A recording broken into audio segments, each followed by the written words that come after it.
పెళ్ళి అయిన తర్వాత నేను నేర్చుకున్న పనులు ఏవైనా ఉన్నాయంటే ఇలాంటివే అనమాట. ఇలాంటి పనులు అయితే నేను ఎప్పుడు కూడా చేయలేదు. ఎందుకంటే ఇంటర్మీడియట్ వరకు రూమ్లో ఉండిపోయాను. అప్పుడు అదే పని అనమాట. ఇలాంటి పప్పు కడగడం ఇలాంటివి ఏవి వచ్చేవి కాదు. అలా అందరు చేస్తుంటే చూసి వచ్చేసాను.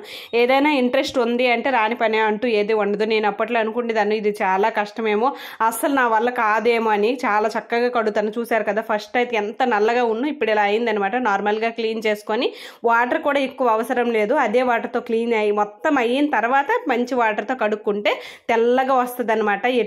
ఇంక ఇప్పుడు కడగడం అయితే అయిపోయింది కదా. కొత్త వాటర్ 4-5 సార్లు కడుక్కున్న తర్వాత ఇప్పుడైతే దానిలో ఏమైనా చెత్త గొడియాలు ఏవైనా ఉన్నాయేమో, రాయిలు ఏమైనా చూడడానికి అయితే ఇలా చేస్తామంటే ఇది ఒక మంచి ట్రిక్. నాకైతే తెలియదు అనమాట. చాలా బాగా వచ్చేస్తాయి ఎటువంటి చెత్త ఏం లేకుండా. ఇది ఎందుకంటే పొలాల్లో చేసేటప్పుడు ఆ మాత్రం ఉంటాయి కదా, అంతగా క్లీన్ అవ్వు. చూడండి ఎన్ని రాయిలు అయితే వచ్చాయి. ఇవి కూడా ఈజీగా తీసేవచ్చు. మీకు ఎవరికి తెలియకపోయినా సరే ఇది ఒక మంచి సీక్రెట్ అనమాట. మీరు కూడా నేర్చుకోండి. చూడండి ఎంత తెల్లగా అయిందో. కొన్నివే కాదండి, మనం కూడా ఇలా చేయగలమని అయితే నిరూపిస్తాను. చూడండి ఎంత వైట్గా వచ్చాయి.